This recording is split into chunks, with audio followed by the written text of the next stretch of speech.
22 साल की लता ने बताया कि 2 साल पहले बॉयफ्रेंड से ब्रेकअप हो गया था, लेकिन शारीरिक संबंध कायम थे। इस दौरान उसने एक कंपनी में इंटर्नशिप शुरू की थी।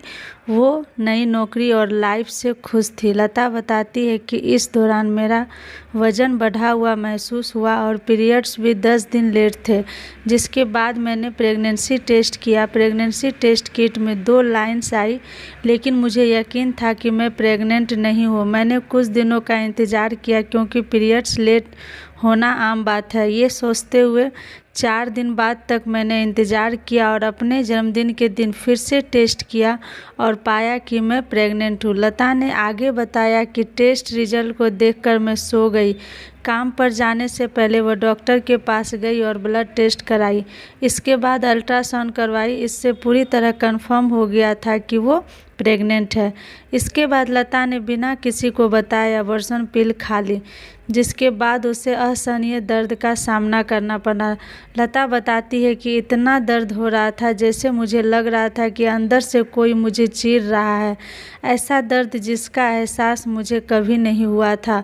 लता की कहानी अभी यहीं ख़त्म नहीं होती। वो आगे बताती है कि दवा लेने के बाद फिर से अल्ट्रासाउंड कराया, जिसमें पता चला कि अबॉर्शन पूरी तरह नहीं हुआ है। पेट में टिश्यू बचे हुए थे। ऐसे में वैक्यूम प्रोसीजर की मदद लेनी पड़ी।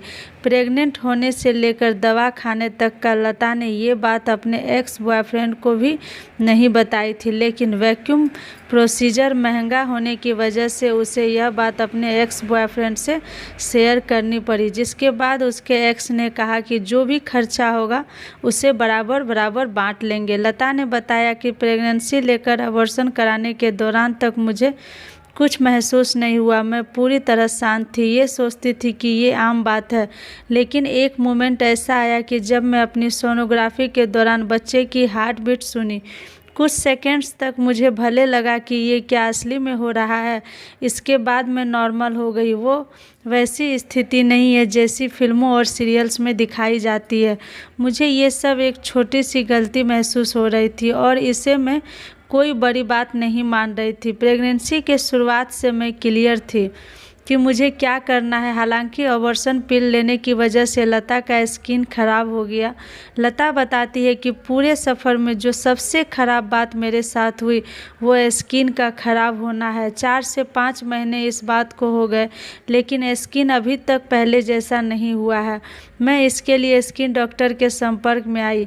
लता चाहती है कि अबॉर्शन के लिए कोई ऐसी दवा बने जो 100% कारगर हो। ऐसी कहानियों को सुनने के लिए धन्यवाद। मिलते हैं अगले कहानी में।